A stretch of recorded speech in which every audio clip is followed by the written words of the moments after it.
Fala pessoal, tudo bem? Bom, hoje nós vamos iniciar mais uma aula do primeiro ano, agora a aula sobre ligações químicas, beleza? Bom pessoal, nessa aula nós vamos ver que nós temos basicamente três tipos de ligações, né? Que são as ligações iônicas, as ligações covalentes e as ligações metálicas, beleza?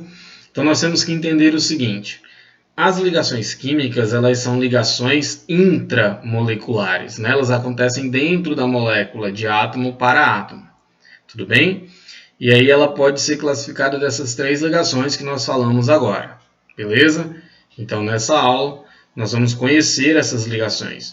Basicamente hoje nós iremos falar de ligação iônica. Vamos lá? Bom pessoal, então é o seguinte: essa ligação que acontece entre os átomos para formar as moléculas, elas podem ser de três maneiras, né? Elas podem ser uma ligação iônica, elas podem ser uma ligação covalente e elas podem ser uma ligação metálica. Então a ideia é que na série desses três vídeos a gente consiga visualizar como que acontece cada uma dessas ligações, tudo bem? Então ligação iônica, ligação covalente e ligação metálica. Para a gente entender um pouco sobre o que são as ligações químicas, a gente precisa relembrar aqui da regra do octeto, né? Lembra o que diz a regra do octeto?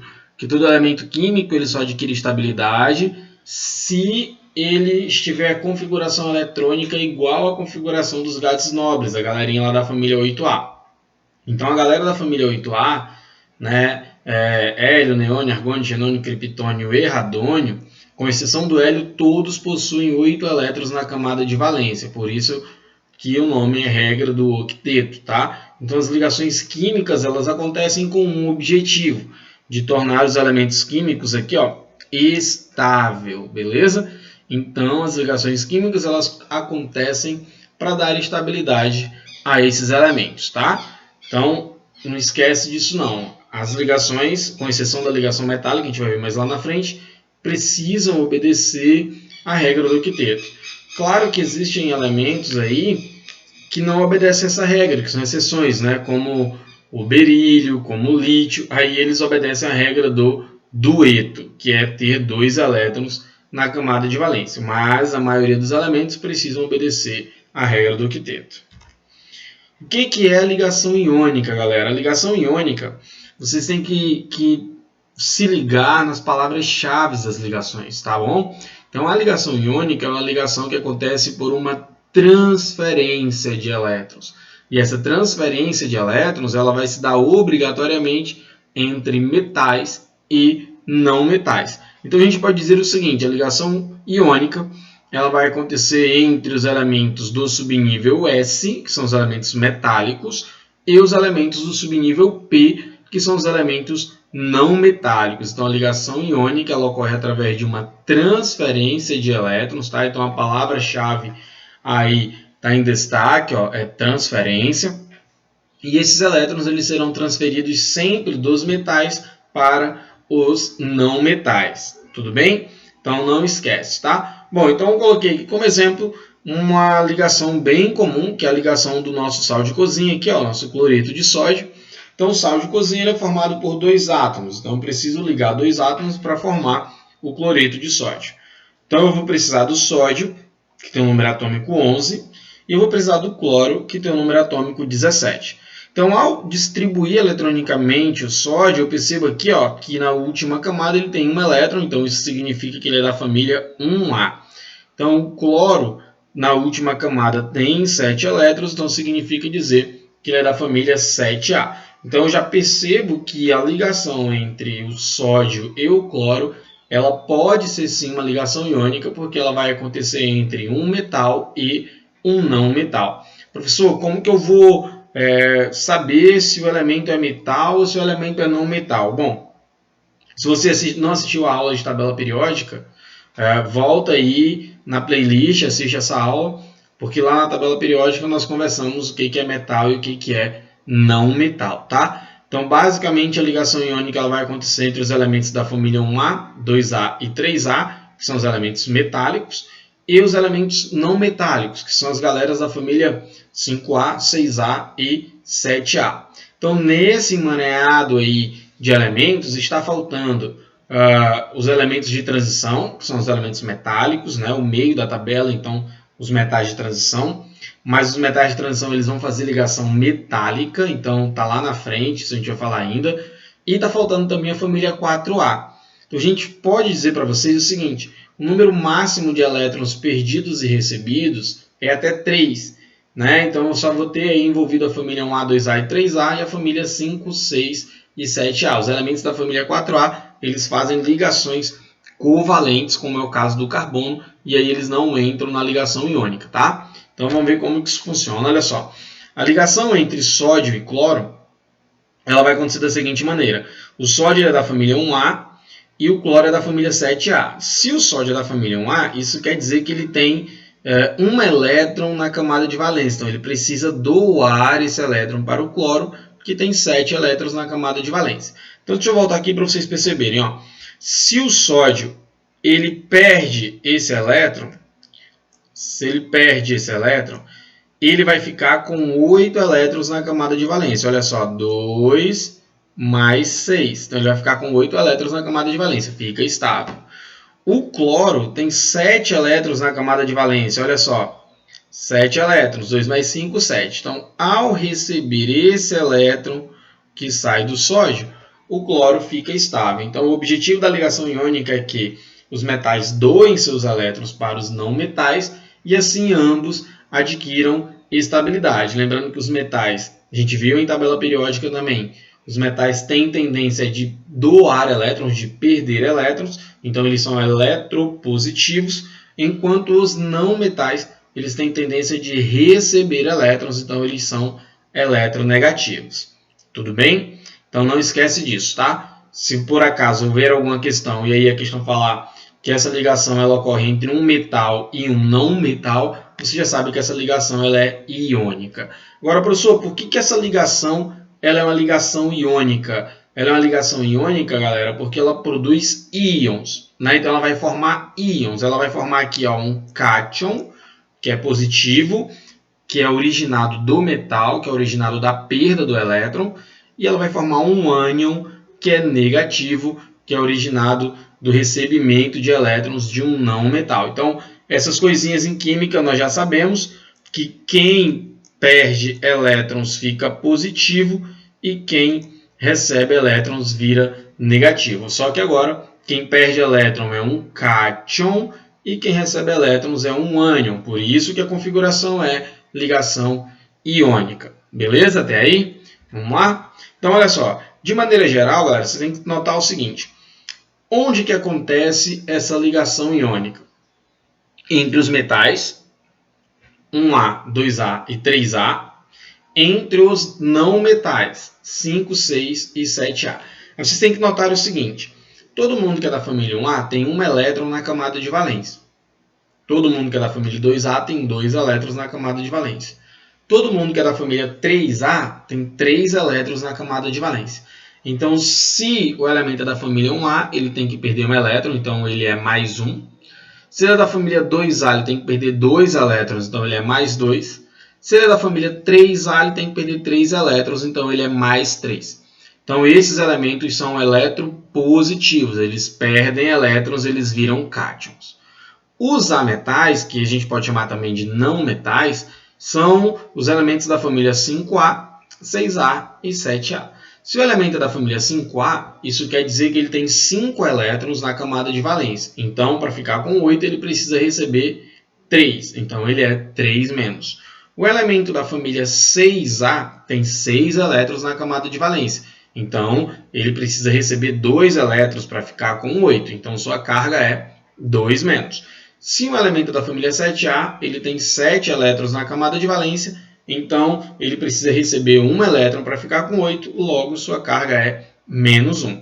Por isso, galera, que a gente diz que a ligação iônica acontece entre os elementos de carga mais 1, mais 2, mais 3, ou seja, perdem 1, perdem 2, perdem 3, que são cátions, e os elementos de não metálicos, né? Que é menos 3, menos 2, menos 1. Recebe 3, recebe 2 e recebe 1. Tudo bem? Então percebam que não tem espaço para entrar a família 4A. Não há 4 elétrons perdidos, nem há 4 elétrons recebidos. Também não há espaço para entrar a galera da família 8A, porque eles não precisam receber e nem perder elétrons, eles são estáveis. Tudo bem, pessoal? Então, fixa isso na sua memória, tá? Entenda isso um pouquinho. A ligação iônica ela acontece através de uma transferência de elétrons de um metal para um não metal. Esse elétron pode ser da família 1A, 2A ou 3A, mais 1, mais 2, mais 3. Lembrando também que outra nomenclatura que pode ser dada é a questão de falar, o elemento X é um cátion monovalente, é um cátion bivalente, é um cátion trivalente. O que significa dizer isso? Significa dizer que esse elemento está perdendo um elétron se ele for monovalente, está perdendo 2 se ele for bivalente e está perdendo 3 se ele for trivalente. Se for um ânion, ele vai estar recebendo elétrons. Aí a configuração é a mesma, né? Ele pode ser um ânion monovalente, um ânion bivalente ou um ânion trivalente. Ou seja, receber um elétron, receber 2 e receber 3, respectivamente. Tudo bem? Então, olha só. Essa ligação que acontece entre o alumínio e o oxigênio, ela vai nos dar um produto, que é um composto iônico, configuração iônica. Agora, como que eu monto um composto iônico, né? Como que eu formo um composto iônico? Na química, na ligação iônica, a gente fala o seguinte, é necessário você trocar as cargas, tá? Então, se o alumínio ele é 3+, e o oxigênio é 2-, então nós vamos produzir um composto Al2O3. Por quê? A carga do alumínio ela vai vir para baixo do oxigênio e a carga do oxigênio vai vir para baixo do alumínio. E aí nós vamos ter um composto chamado óxido de alumínio, Al2O3. Beleza, pessoal? Então isso a gente vai mostrar para vocês bem direitinho na nossa aula do Meet. Né? Então preciso que vocês assistam o vídeo para entender o que é um pouco de ligação iônica, mas eu também preciso que vocês acompanhem as nossas aulas aí online e as nossas aulas ao vivo, tudo bem? Bom, então deixa eu tentar organizar isso aqui para vocês perceberem, tá? Então se eu tenho um alumínio que ele é 3+, e se eu tenho o oxigênio que ele é 2-, eu vou formar o composto do seguinte, ó. Tenho aqui alumínio, vamos lá, vamos tentar fazer aqui, que é 3+, e aqui eu tenho um oxigênio que é 2-, beleza? Então o que a gente faz com as cargas? A gente troca as cargas, olha só. Então vem o 3 para cá para baixo e vem o 2 para cá para baixo. Logo o nosso composto é Al2, ó, porque desceu o 2, O3, porque desceu o 3. Beleza? Então esse é o nosso composto, Al2O3. Daí, pessoal, já dá para vocês saberem o seguinte, ó, se aqui é 3+, significa dizer que o alumínio é da família 3A, então ele precisa perder 3 elétrons. Se aqui é 2-, significa dizer que o oxigênio é da família 6A, então ele precisa receber 2 elétrons, beleza? E aí, dessa maneira, a gente monta o nosso composto iônico, a gente monta a nossa ligação iônica, tá? Que ela acontece basicamente entre um metal e um não metal, tudo bem? Então, se você imaginar que essa ligação ela acontece só trocando as cargas das famílias, é muito simples você montar um composto iônico. Por exemplo, se você tem um elemento que é da família 2A e um elemento que é da família 7A, por exemplo, você já sabe que se o elemento é da família 2A, vamos pegar aqui o X.